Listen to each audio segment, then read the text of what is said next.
या झाडांचा जन्म हा स्वित्झर्लंडला झालेला आहे। जवळपास आता 6 वर्ष झालीत लावून, म्हणजे एकंदर 15 वर्षाचं हे झाड आहे। आणि म्हणजे एका झाडाला आजच्या घडीला नाही म्हटलं तरी 30 ते 40 किलोचा माल आहे।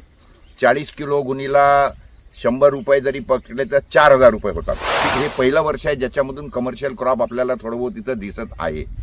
तर मी शेतकरी बंधूंना हेच सांगू इच्छितो की हे प्रयोग त्यांनीच करावे की ज्यांच्याकडे अशा पद्धतीने इतके वर्ष वाट पाहण्याची तयारी आहे आणि त्याच्यामध्ये गोडवा आलेला आहे बऱ्यापैकी।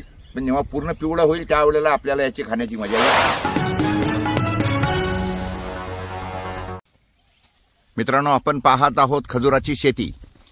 ही खजुराची झाडे आज इथे आपल्याला जी दिसत आहेत ती आहेत साधारणतः 6 वर्ष झाली आहेत मी इथं लावली होती। परंतु ही खजुराची झाडं जेव्हा आपण इथं आणलीत त्यावेळेला ती ऑलरेडी 10 वर्षाची होती। या झाडांचा जन्म हा स्वित्झर्लंडला झालेला आहे आणि तिथल्या टिश्यू कल्चर लॅबोरेटरीमध्ये ही झाडं तयार झालेली आहेत। स्वित्झर्लंडला तयार झाल्यानंतर तिथं 1-2 वर्षानंतर ती भारतात आणल्या जातात।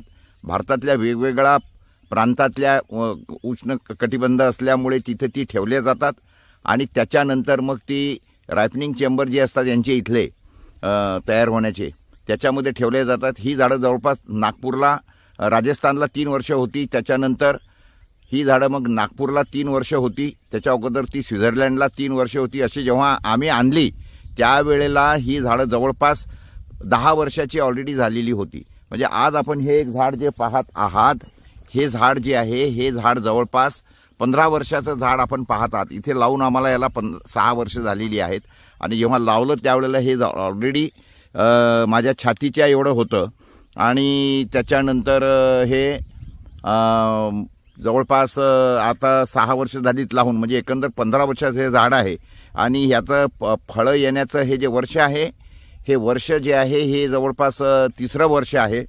3 वर्ष अगोदर यांनी फळं द्यायला सुरुवात केली थोडी हळू। यावर्षी याला बऱ्यापैकी आपण बघत असाल तर आपल्याला दिसेल की याच्यामध्ये बऱ्यापैकी या सर्व झाडांना असे फळं लागलेली आहेत। प्रत्येकाला जवळपास 5-5, 6-6 घड आलेली आहेत।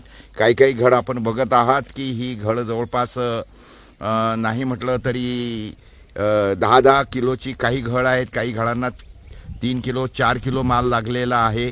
आणि आपण दुसरं याच्यामध्ये पाहत असाल की काही घडं जी आहेत ती त्याच्यातली फळं कमी झालेली आहेत। त्याचं कारण जंगली जनावरांना येऊन ही फळं ओरबडली आहेत।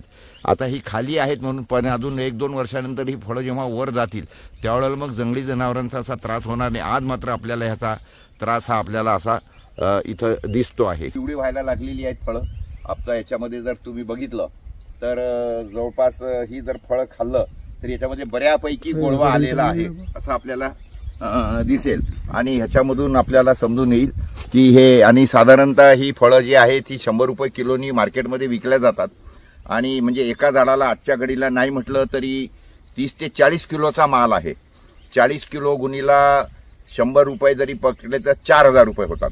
मात्र आपण समजा होलसेलमध्ये दिली तर 50 रुपये जरी धरले तरी एका झाडाला 2000 रुपयाचा माल आपल्याला याच्यामध्ये पाहायला मिळतो आहे। परंतु एक लक्षात घेणं जरुरी आहे की याच्यामध्ये ही झाडं जेव्हा आम्ही विकत आणली त्यावेळेला एक झाड 4000 रुपयाचं विकत आणलेलं आहे आणि त्याच्यानंतर जवळपास 3 वर्ष याला काही आलं नाही। 3ऱ्या वर्षानंतर 4थ्या वर्षानंतर याला थोडं बहुत काही यायला लागलं। हे पहिलं वर्ष आहे ज्याच्यामधून कमर्शियल क्रॉप आपल्याला थोडं बहुत इथं दिसत आहे। तर मी शेतकरी बंधूंना हेच सांगू इच्छितो की हे प्रयोग त्यांनीच करावे की ज्यांच्याकडे अशा पद्धतीने इतके वर्ष वाट पाहण्याची तयारी आहे। फळं चांगली आहेत, झाडं चांगली आहेत, त्यांना जंगली जनावरांचा नंतर काही त्रास नाही आहे आणि त्याचकरिता आम्ही लावली, कारण इथं जंगली जनावरं फार इथं आमच्या इथं येतात, त्यातल्या त्यात रोही, काळवीट वगैरे। तर त्यामुळे हे आताच्या दिसत आपल्याला दिसत असेल की हे जे फळ आहे आता हे जवळपास पिवळं होत आलेलं आहे आणि त्याच्यामध्ये गोडवा आलेला आहे बऱ्यापैकी। पण जेव्हा पूर्ण पिवळं होईल त्यावेळेला आपल्याला याची खाण्याची मजा येईल। त्यामुळे शेतकरी बंधूंना मी हे या संदर्भामध्ये सांगतो की तुम्हाला जर बघायचं असलं तर तुम्ही आमच्या शेतावर येऊ शकता। कान्हेरी सरप, अकोल्यापासून 8 किलोमीटर दुरीवर, वेदनंदिनी ॲग्रो टुरिझम। मी प्रकाश पोरे, नमस्कार। ठळक घडामोडींसाठी देशोन्नती न्यूज चॅनलला सबस्क्राइब करा आणि बेल आयकॉन प्रेस करा। मुंबई, पुणे, नागपूर, मराठवाडा असो का विदर्भ, राजकीय, सामाजिक, शैक्षणिक क्षेत्र असो का क्रीडा, सर्वच घडामोडीचे विश्लेषण पाहायला विसरू नका। फक्त देशोन्नती न्यूजवर।